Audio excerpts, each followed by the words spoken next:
Hey guys, here's a video on 11-2 probability. We are skipping over 11-1, so you can skip that over in your table of contents, and please take the notes for this in your notebook.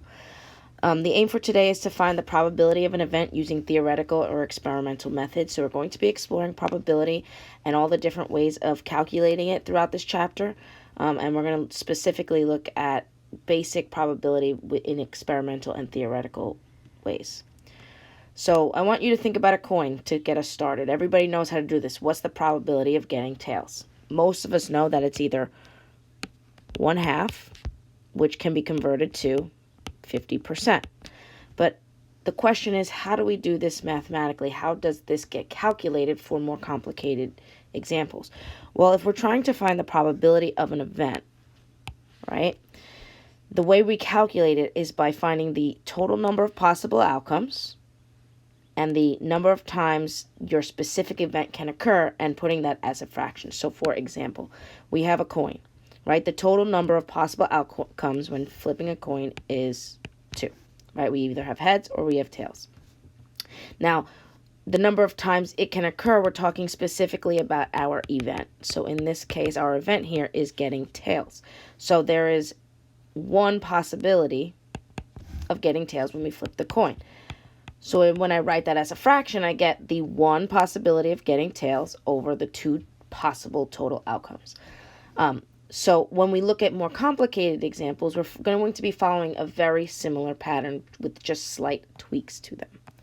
Okay, so we'll start out with the definition of probability, which is a measure of how likely a particular event can occur. And this number, you will see, will always be a number between 0 and 1.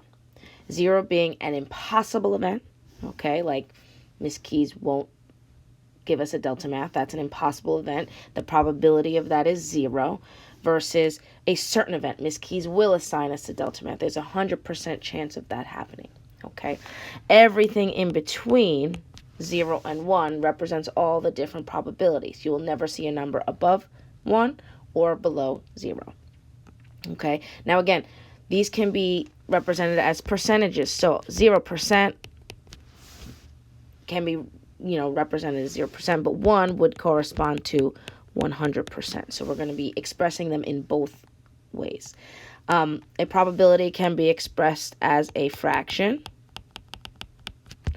or a decimal as well.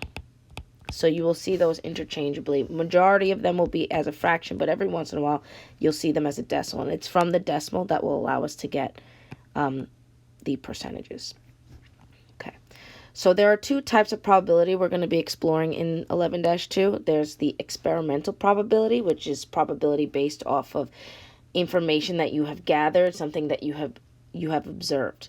So every observation that you make in a particular situation, we're going to call an experiment or a trial. So let's say we flip a coin 10 times. Every time we flip the coin and we see that it's a heads or a tail, that would be an observation. And we can calculate things based off of that. Theoretical probability is more like what we did in the do now. It's a probability calculated based on what you know about the situation. Everybody knows that a coin has a heads and a tails, right? So based off of that, we can calculate what would be our expected probability, which was the 1/2. For theoretical probability, we do not have to conduct any experiments for that. So that's going to be the main difference between these two. Okay, so we're going to tweak that probability formula you had on the first slide to be specific to our specific type of probability. So our experimental probability, sometimes called empirical probability, you'll often see this symbol to represent probability, the P standing for probability and E standing for whatever event we are expecting. So for the do now, right, P of tails would be written in that way.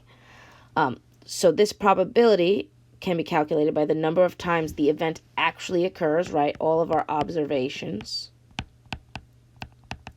right? Every time it occurs in our observations, we would calculate that in our numerator over the number of times you have attempted it. So again, if I flip a coin 20 times and I observe that you get tails 15 times, I would get a different probability because of what I have observed. Okay, so we're going to calculate some of that. So this is corresponding to your textbook, page 685, number 9. It says a class rolled number cubes. Their results are shown in the table below. What is the experimental probability of rolling each number? So we're going to have to calculate 6 probabilities here. Okay, now these are based off of our observations. So we saw that number 1 rolled 42 times, number 2 rolled 44 times, number 3 rolled 45, etc. So based off of these observations, we can calculate our experimental probability. Now, if we go back up to the formula, right, we do need the total number of trials. So we find that by adding all of these values together to get the total number of trials. So if you add those all up together, you get 268 total trials. Okay, so it's going to be this number that's in our denominator for all the different probabilities. Okay, so now we have to calculate each one. So we're going to calculate the probability of rolling a 1, right? Probability of rolling a 1. So again, number of times the event occurs. So we observed it occurring 42 times out of a total 268 times. Now, we never leave a fraction unreduced, so we're going to reduce that down to 21 over 134. Okay, so that's one way of representing our probability. Of course, we like to see percentages. You'll see that in a lot of cases. So we're going to convert this to a percent first by dividing it and getting the decimal equivalent. So that's about 1567, and then rounding that and moving our decimal place over 2 places. So this becomes 15.7%. Now, you'll see I'll be skipping over this middle step quite frequently because you'll mostly see the answers represented either as a fraction or as a percentage. Okay, so let's try probability of 2. Okay, so what's the probability of 2? Well, we observed it rolled 44 times out of a total 268 times. Again, we reduce that to 11 over 67, which works out to be approximately 16.4%. And again, you can use your calculator to help you with those. So I am going to ask that you pause the video and calculate the probability for 3, 4, 5, and 6. Okay, I'm going to work through them after, and you can check your work. Okay. Probability of rolling a 3. 45 over 268 doesn't reduce, gives me approximately 16.8%. Probability of 4 is 44 over 268, which we already had before, which is approximately 16.4%. Probability of 5 is 47 over 268. That does not reduce, and we get approximately 17.5%. And the probability of 6, which was 46 over 268, which is approximately, oh, we got to reduce that one, sorry. That reduces down to 27 over 134, which is approximately 17.2%.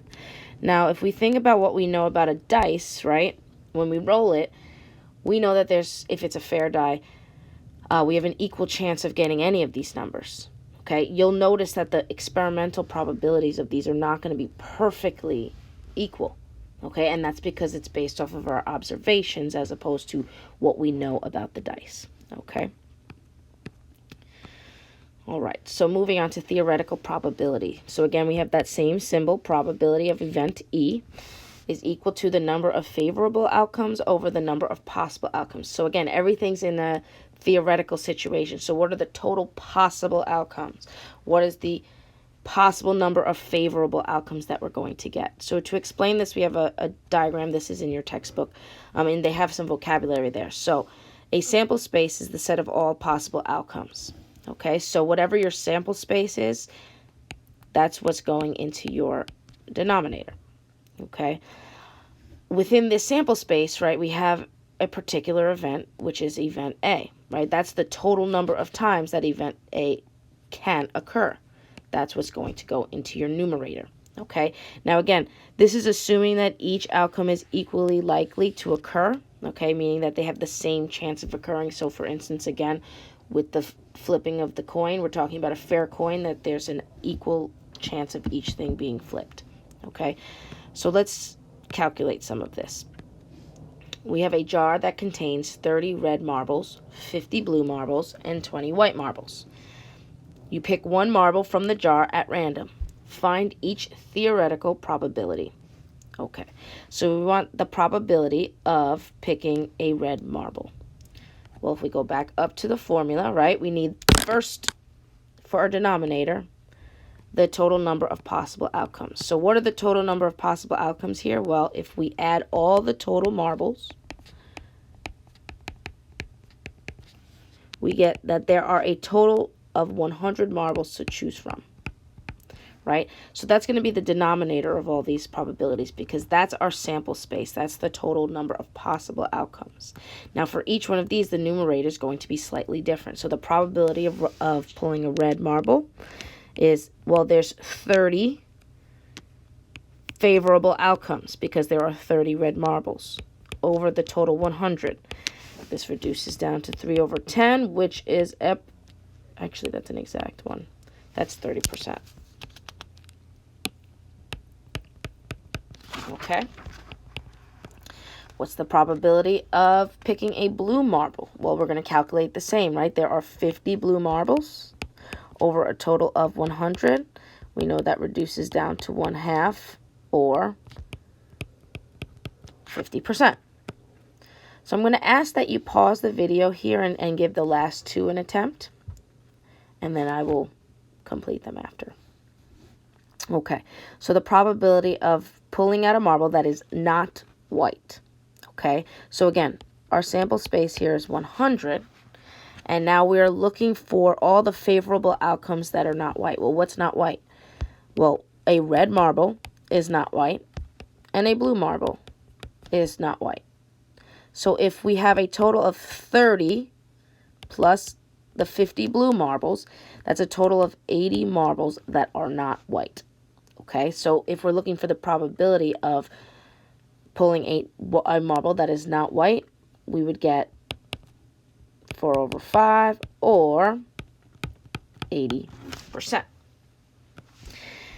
Okay, so for the second one, the probability of pulling a red or a blue marble, well, this is exactly the same question as the one above, because a red or a blue marble are the only two options for marbles that are not white.